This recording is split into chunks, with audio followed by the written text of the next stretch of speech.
我问你一个问题，你家里有没有一个角落是什么都不放的？一面空白的墙，一个没有杂物的窗台，一张只摆了一盆小盆栽的茶几，什么都没有，就是空着。如果你有，恭喜你，你已经有了富人的习惯。如果你没有，想一想为什么？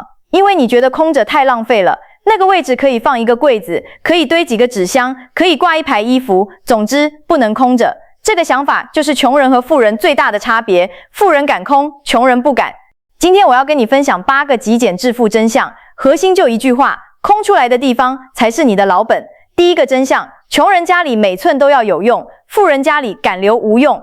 你去看一个收入不高的家庭，你会发现他们家里塞得非常满，墙上挂满东西，地上堆满东西，桌面上排满东西，因为在他们眼里，空间不用就是浪费。但你想过吗？这些有用的东西真的有在用吗？那个放了10年的旧衣柜，里面塞满20年没穿的衣服；那个占了一面墙的书柜，上面摆着从来没翻过的书；那个堆满杂物的储藏室，你根本忘了里面有什么。你以为你在利用空间，其实你在被杂物绑架。富人的家里敢留空地，一面墙就是白的，什么都不挂；一个角落就是空的，什么都不放；一张桌子就是干净的，只放一朵花。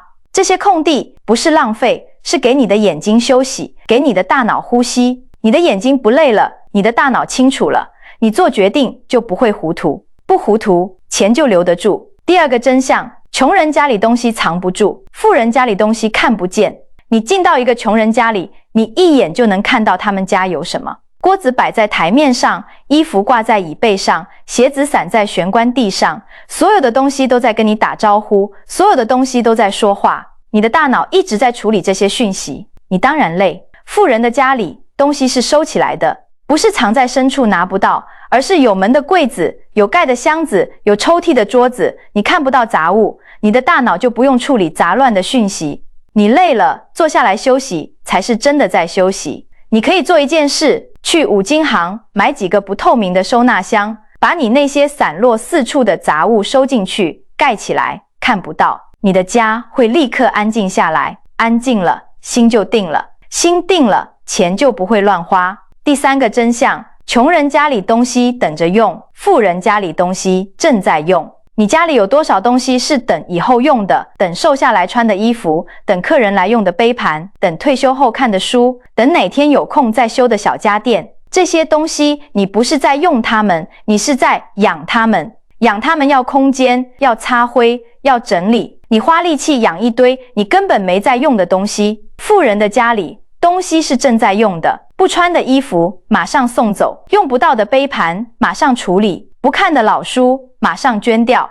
他们不养闲东西，就像公司不养闲人。你清掉那些等着用的东西，你就不用再花力气养它们，省下的力气可以去做真正让你开心的事。第四个真相，穷人家里怕万一，富人家里信当下。这件衣服万一瘦下来穿呢？这个零件万一哪天用得到呢？这个纸箱万一要寄东西呢？这些万一让你的家里堆满了一辈子不会用到的东西。你不是在准备，你是在囤积焦虑。富人相信当下，当下不需要就处理掉，当下用不到就不会留到以后，因为他们知道未来的问题，未来有解法。真的瘦下来，买新衣服奖励自己。真的需要纸箱，去超商拿就有。真的缺零件，再去买也不贵。用万一堆满的家，是用现在的空间买未来的安全感。但这个安全感是假的，因为那些东西根本帮不了你。第五个真相，穷人家里东西修了再用，富人家里用坏了就换。你是不是有很多修了又修，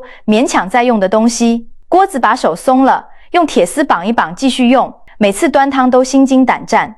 椅子脚歪了，垫个纸板继续坐，每次坐下都咔咔响。电风扇不会转了，拍一拍会转一下，每次开都要拍好几下。你以为你在省钱，其实你在省小钱花大钱。锅子松了，端汤洒了，烫伤看医生要多少钱？椅子歪了，摔一跤，骨折开刀要多少钱？电风扇短路了，起火那更不敢想。富人不是乱花钱，他们知道有些钱不能省。锅子坏了就换新的，椅子歪了就买稳的，家电老了就淘汰。他们花钱买安心，买安全。你省下的那几百块，可能赔上好几万，哪个划算？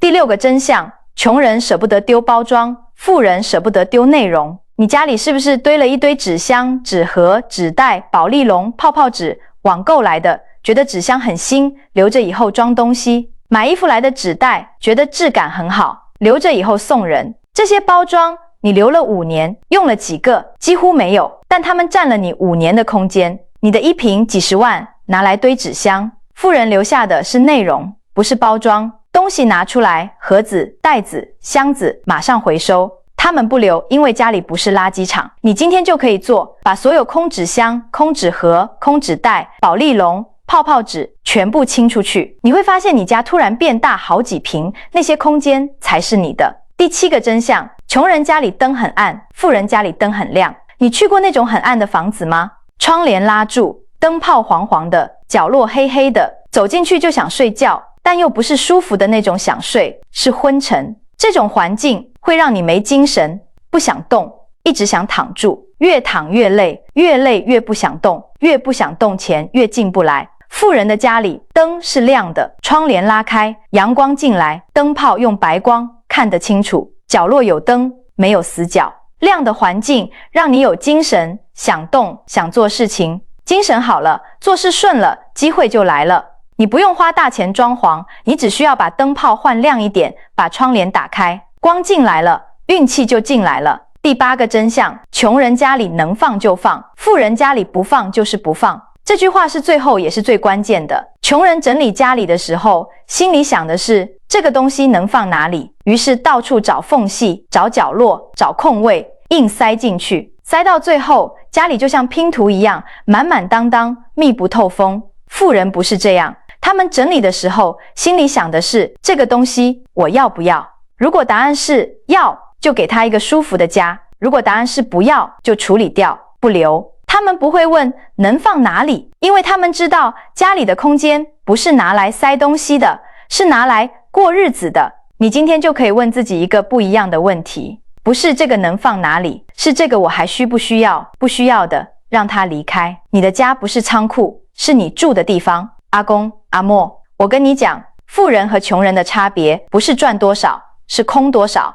敢空的人脑子清楚，身体轻松，钱留得住；不敢空的人被杂物压着，喘不过气，钱也留不住。你不用一次清完，今天先把客厅一个角落清空，什么都不要放，就让它空着。你坐在沙发上，看着那个空角落，感受一下那个松一口气的感觉，就是富人的感觉。享受它，你会想继续清的。这里是专注咖啡屋，我们下集再见。